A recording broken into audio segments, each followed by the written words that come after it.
வீட்ல ஏதாவது ஒரு வேலை போட்டு கொடுத்தீங்கன்னா புண்ணியமா போகும்.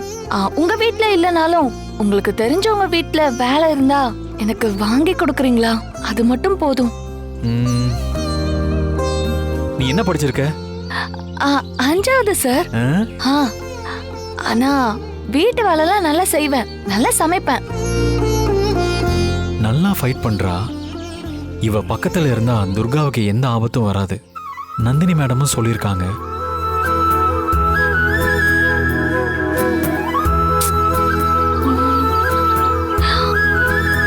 இன்னைக்கு இவளை பார்த்தது நல்லதா போச்சு.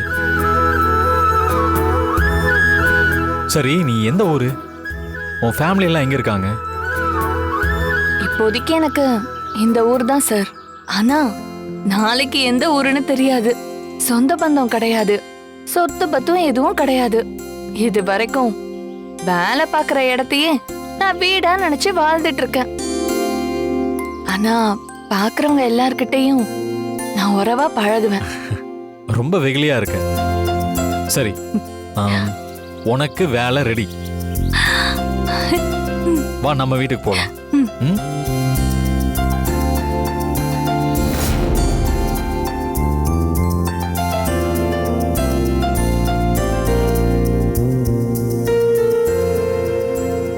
ஆளை பார்த்தா அறவேக்காடு மாதிரி இருக்கா. இவ இங்க வேலை செய்ய போறாளா? இது எதுவும் சரியா படலையே.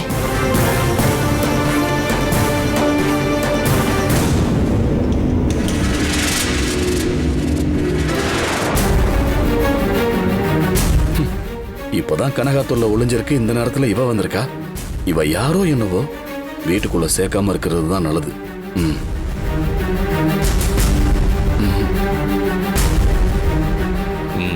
அசோக், இவங்க உன் உயிரை காப்பாத்துனாங்க, சரி. அதனால நீ நினைச்சபடி ஏதாவது பணம் காசு கொடுத்து அனுப்புறதுதான் முறை. ஆனா முன்ன பின்ன தெரியாத இவங்கள வீட்டுக்கு கூட்டிட்டு வந்து வைக்கிறதெல்லாம் எனக்கு சரியா படலப்பா. பெரியப்பா, இவ செஞ்ச வேலைக்கு வேலை கொடுக்கறத நான் வாக்கு கொடுத்துட்டேன். தன்னோட உயிரையே பணையம் வச்சு என்ன காப்பாத்திருக்கான்னா கண்டிப்பா இவ நல்ல பொண்ணாதான் இருக்க முடியும். அதுவும் இல்லாம கொடுத்த வாக்க எப்படி மீற முடியும்? என்னடா பெரிய பொல்லாத வாக்கு. இவளுக்கு 2000 3000 வேணா எக்ஸ்ட்ரா கொடுத்து அனுப்பு. பெரியமா, கொடுத்த வாக்க மீறது நம்ம ஜமீனுக்கு அழகா? அதோட இல்லாம இவளை வேலைக்காரியா மட்டும் வீட்டுக்கு கூட்டிட்டு வரல, ரவுடிங்க கிட்ட இருந்து என்னையே காப்பாத்திருக்கானா இவளுக்கு ஒரு புது பொறுப்பு கொடுக்க போறேன். துர்காவுக்கு ஆபத்து இருக்குன்னு நந்தினி மேடம் கிட்ட போன்ல கனகா சொன்னான். அதனாலதான் துர்காவுக்கு துணையா ஒரு தைரியசாலி இருந்தா நல்லா இருக்குமேன்னு இவ வேலை கேட்டதுமே நான் கையோட கூட்டிட்டு வந்துட்டேன். இவ துர்கா பக்கத்துல இருக்கும்போது துர்காவை எந்த ஆபத்தும் நெருங்க முடியாது. சோ துர்காவை பாத்துக்க இவ தான் சரியான ஆளு. பெரியய்யா, இவங்க சித்தப்பாவோட உயிரை காப்பாத்திருக்காங்க. அதனால எனக்கு இவங்களை ரொம்ப பிடிச்சிருக்கு. இவங்களை நாம வேலைக்கு சேர்த்துக்கலாமே. இவங்க கூட இருந்தா துர்காக்கும் வேலை மிச்சமாகும்ல.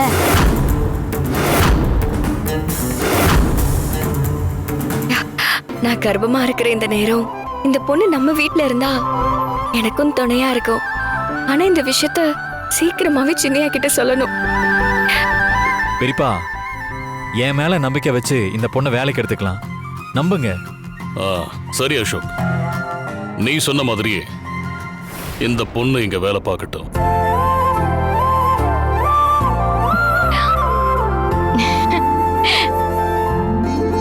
அம்மா, இத பாரு, இங்க வீட்டு வேலை மட்டும்தான் செய்யணும்.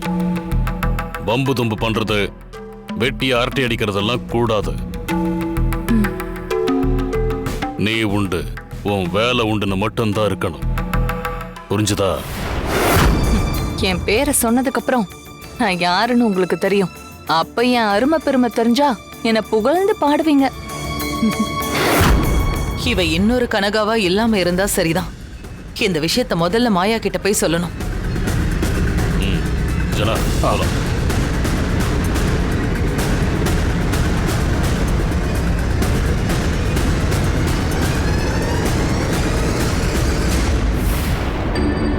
அப்புறம் மங்கா, உன்னை வேலைக்காரியா நினைச்சுக்கிட்டு எங்ககிட்ட இருந்து விலகி இருக்காத.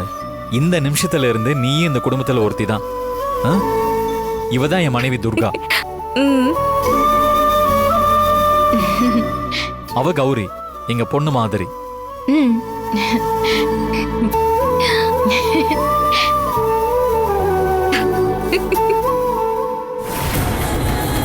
போச்சு போச்சு, எல்லாம் போச்சு மாயா. என்னாச்சு? ஏன் இப்படி பதட்டமாவறீங்க? துர்காவை அழிக்கிறதுக்கு நாம ஒரு ஸ்கெட்ச் போட்டா அசோக் அவளை காவல் காக்க ஒருத்தைய வீட்டுக்கே கூட்டிட்டு வந்திருக்கான். என்ன சொல்றீங்க? ஆமா மாயா, ஏதோ ரவுடிங்க கிட்ட இருந்து அசோக்க காப்பாத்தினாலாம். அதனால அவளை வீட்டுக்கு கூட்டிட்டு வந்து வேலைக்கு சேர்த்திருக்கான். அவளை பார்த்தாலே எனக்கு பிடிக்கல. அவ ஆளும் சரியில்லை, மொழியும் சரியில்லை. நேர்ல பார்த்தா பால் வடிகிற முகம் மாதிரி இருக்கு. ஆனா அவ கண்ணுல விஷம் இருக்கு மாயா.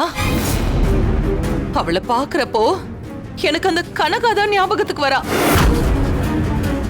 இப்பதான் கனகா பிரச்சனை முடிஞ்சதுன்னு நிம்மதியா இருந்தேன். அதுக்குள்ள இப்ப அடுத்தவ வந்துட்டான். ச்சே, இவ எங்களை என்ன பண்ண போறாளோ தெரியல.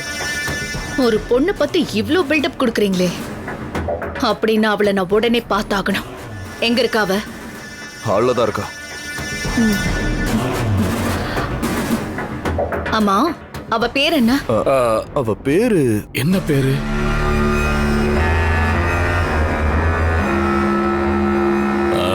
மாயா, அவ பேரை கேட்க மறந்துட்டோம். என் பேர் தானே.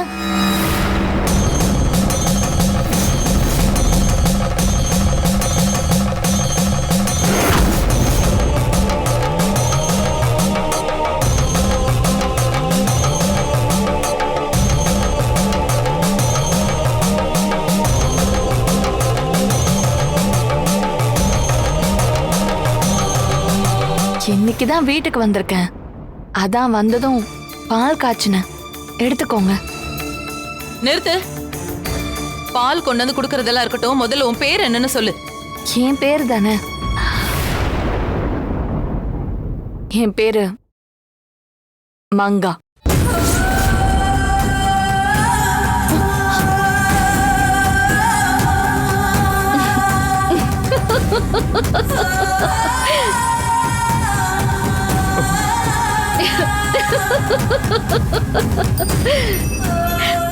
என்ன எல்லாரும் பயந்துட்டீங்களா? இன்னுமா மங்காவை யாருன்னு தெரியல?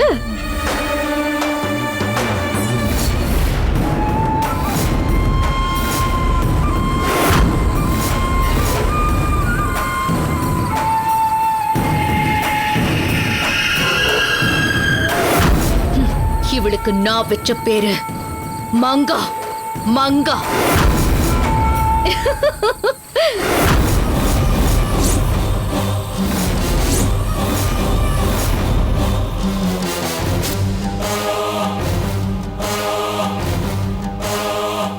இவ என் அடிமை.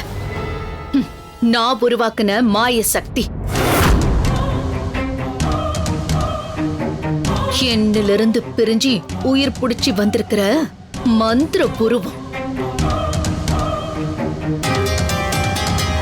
உங்களுக்கு ஏவல் செய்ய வந்திருக்கிற இன்னொரு மாயா.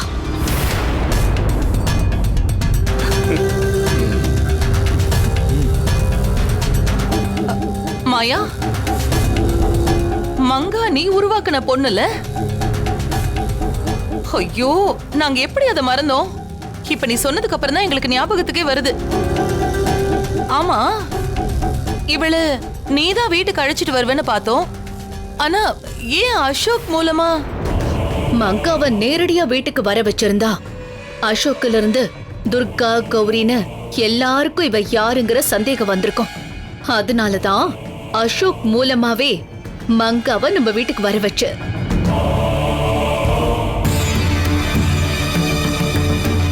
துர்காவை காலி பண்ணதா மங்கா வந்திருக்கானே தெரியாம துர்கா பக்கத்திலேயே கொண்டு போய் வச்சிருக்காரு அசோக்.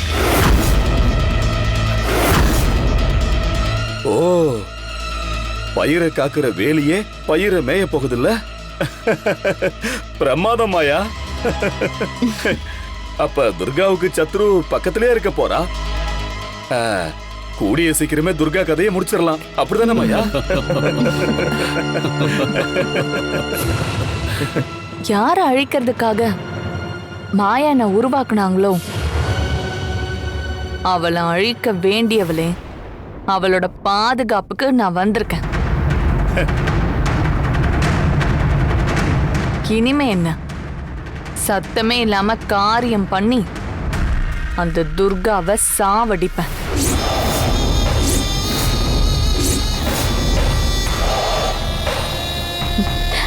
இந்த சந்தோஷமான செய்தி சொல்லதான் பால் காய்ச்சி கொண்டு வந்திருக்கேன். இந்தாங்க.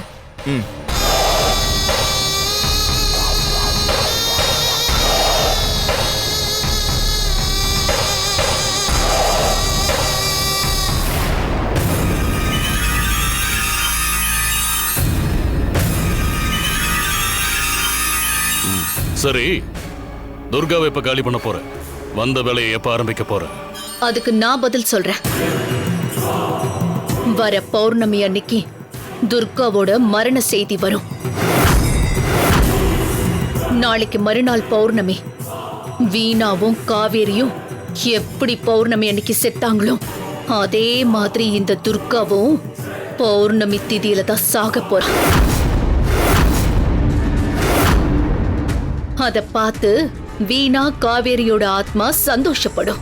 மாயா, வர்ற பௌர்ணமிக்கு தான் கனகா எனக்கும் நாள் குறிச்சிருந்தா. அதை ஞாபகப்படுத்துற மாதிரியே சொல்றியே. எனக்கு இன்னும் அந்த மரண பயம் போக மாட்டேங்குது. சின்னவரே, உங்களை கொல்றதா சொன்ன கனகா தான் இங்க இருந்து போயிட்டாளே, அப்புறம் எதுக்கு பயப்படுறீங்க? மங்காவை நான் உருவாக்குனது துர்காவை அழிக்கிறதுக்காக மட்டும் இல்ல, உங்களை காப்பாத்தவும் தான். அப்புறம் எதுக்கு நீங்க பயப்படணும்? மங்கா வந்துட்டால, இனி மத்ததெல்லாம் அவ பாத்துப்பா. டேய் ஜனா, டேய், உன்னை காப்பாத்துறதுக்கு ஒருத்தருக்கு 2 பேர் இருக்காங்கடா. மாயாவோட மங்காவும் சேர்ந்துட்டா. இனிமே எதுக்குடா பயப்படுற? பிரியா விடு, பாலக்குடி.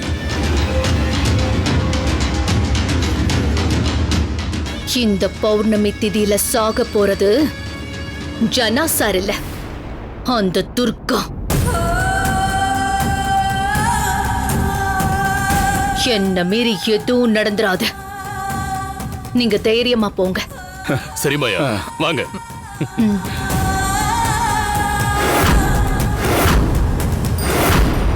நான் அசோக் அடைய தடையா இருந்த கனகா இப்ப இங்க இல்ல. துர்கா மட்டும்தான் குறுக்க நிக்கிறா. அவளையும் மங்காவை வச்சு தீத்து கட்டிட்டா. அப்புறம் எனக்கு யாரும் தடையா இருக்க மாட்டாங்க. இந்த பௌர்ணமி திதியில துர்காவை தீத்து கட்டுறதுதான் முதல் வேலை.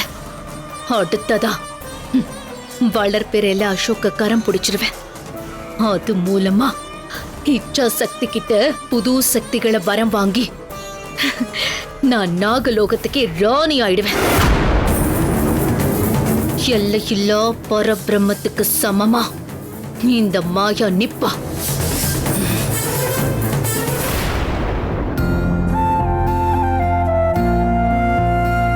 சின்னையா, வா துர்கா. ஏன் நிக்கிற? உட்காரு, உட்காரு.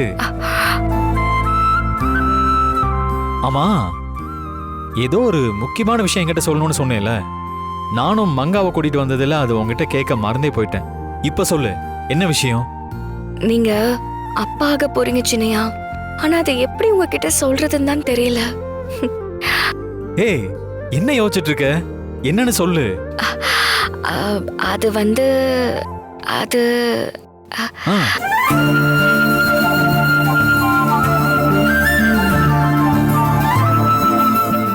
உங்களை யாரோ ரவுடிங்க வெட்ட வந்தாங்கன்னு சொன்னீங்களே, அவங்கள யாரு?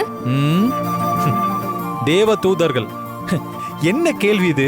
ம், எதையாச்சும் கேட்டு பேச்ச மாத்தலான்னு பாக்குறியா? நீ தானே ஏதோ சொல்லணும்னு சொன்ன, அது ஒழுங்கா சொல்லு. ம். சின்னையா, அந்த ரவுடிங்களை பத்தி நீங்க சொன்னதுல இருந்து எனக்கு ரொம்ப பயமா இருக்கு. துர்கா, என்னால ஜெயிலுக்கு போனவங்க யாராவது ஆளை வச்சு இந்த மாதிரி மிரட்டிக்கிட்டே இருப்பாங்க. வக்கீல் தொழில இதெல்லாம் சகஜம்தான். என்ன பத்தி நீ கவலைப்படாத. நீ என்ன சொல்ல வந்தியா அதை சொல்லு. ஒரு பொண்ணு கர்ப்பமா இருக்கிறத புருஷன் கிட்ட தான் முதல்ல சொல்லணும்னு ஆசைப்படுவா. ஆனா என்னோட துர்பாக்கியம் உங்ககிட்ட சொல்ல முடியாம தவிக்கிறேன் சின்னையா.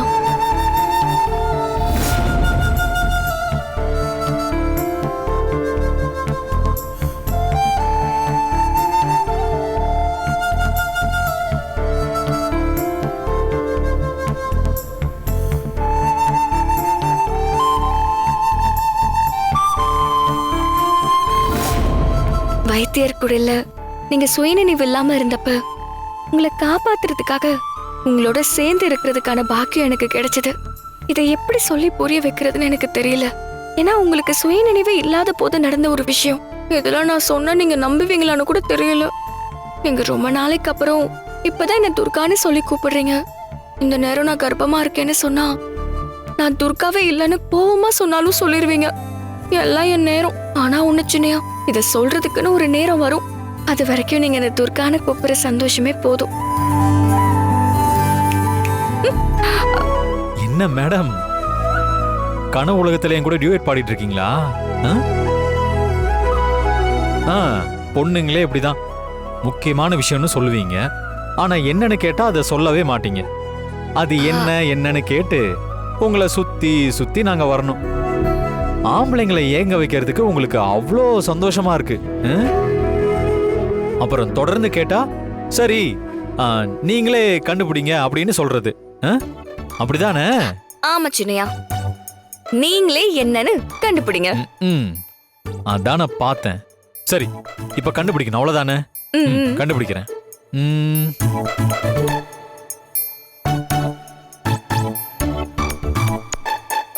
ஐயோ சின்னையா, இப்படி மக்கா இருக்கீங்களே. நீங்க அப்பாவாக போறீங்க, அததான் சொல்ல முடியாம தவிக்கிறேன். என்கிட்ட இருக்கிற வித்தியாசத்தை வச்சு நீங்களே அதை சொல்லிட்டா என் பிரச்சனை தீந்துரும். இல்லன்னா என் மைண்ட் வாய்ஸை நீங்க கேட்ச் பண்ணுங்க சின்னையா. இப்ப நீ என்ன நினைக்கிறேன்னு நான் கேட்ச் பண்ணிட்டேன். எங்க என்னன்னு சொல்லுங்க பாப்போம். நீ படிக்கணும்னு ஆசைப்பட்ட, ஆனா கொஞ்ச நாளா உன்னால படிக்க முடியல. அதனால உனக்கு ஸ்பெஷல் கோச்சிங் கொடுக்கணும்னு சொல்லி என்கிட்ட கேட்கணும்னு நினைச்சிருக்க. சரியா? ஆட போங்க சின்னையா, நான் கூட என்னமோ நினைச்சேன். நீங்க வேஸ்ட். என்ன முகத்தை அப்படி வச்சிருக்க? கரெக்ட் தானே? சரிதான். அடுத்த வாரம் எனக்கு 8ஆப்பு பரீட்சை. அது பெரிய எக்ஸாம்ல. அதை எழுதுற அளவுக்கு எனக்கு நாலேஜ் இல்ல. அதான் ஸ்பெஷல் கோச்சிங் கொடுங்கன்னு சொல்லி உங்ககிட்ட கேட்கலான்னு இருந்தேன். ஏன் படிப்பு ஆர்வத்தை பார்த்து நீங்க சந்தோஷப்படுவீங்கன்னு தான் அன்னைக்கு அப்படி சொன்னேன். ஓ, அப்போ 8ஆம் கிளாஸ் எக்ஸாம் நீ எழுத போற. Very good, all the best. நல்லா எழுதி பாஸ் பண்ணணும். ஏய், என்ன சும்மா கை மட்டும் பிடிச்சிருக்க? இதுக்கு நீ தேங்க்ஸ் சொல்லணும். தேங்க்ஸ் சின்னையா. சரிங்க சின்னையா, நான் போய் என் வேலையை பார்க்கிறேன். சரி, ஓ.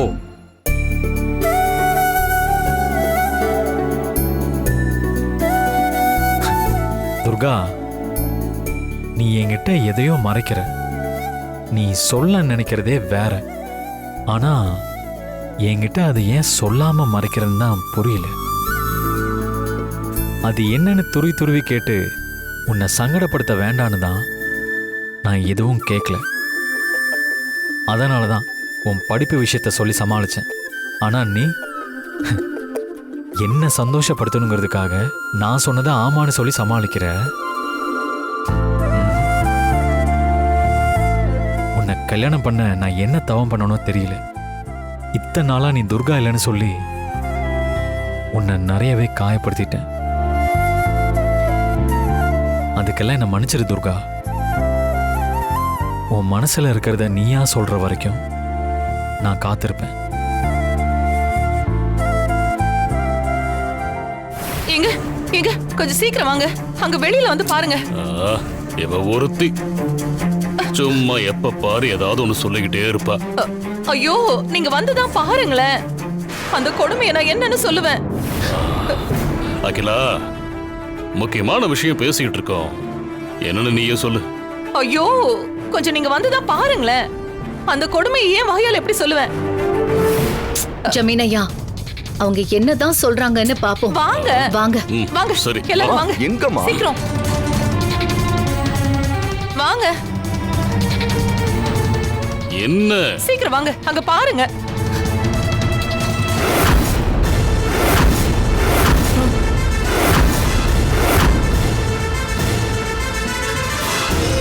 ச்சே! யாரா? என்னன்னு இதெல்லாம்? யார் இந்த வேலையை பண்ணது? கனகாவும் இங்க இல்ல, அப்படின்னா வேற யாரு பண்ணிருப்பா? அண்ணே, ஆ, எனக்கு என்னமோ பயமா இருக்குண்ணே. இதுக்கு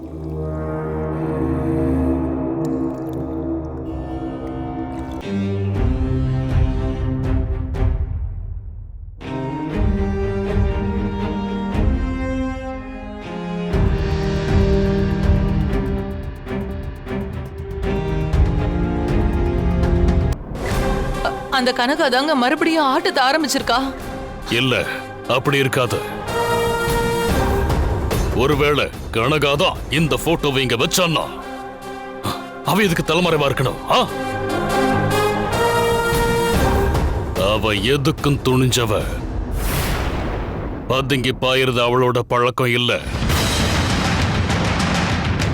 எனக்கு என்னமோ இந்த போட்டோவை வேற யாரும் இங்க மாட்டி வச்சிருப்பாங்கன்னு தோணுது.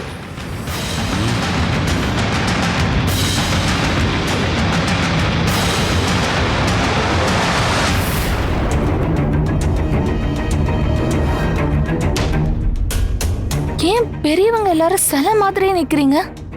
ஏய், யார் இந்த போட்டோவை இங்க மாட்டினாங்கன்னு உனக்கு தெரியுமா? ஓ, இதையா? நான் தான் இங்க மாட்டி வச்சேன்.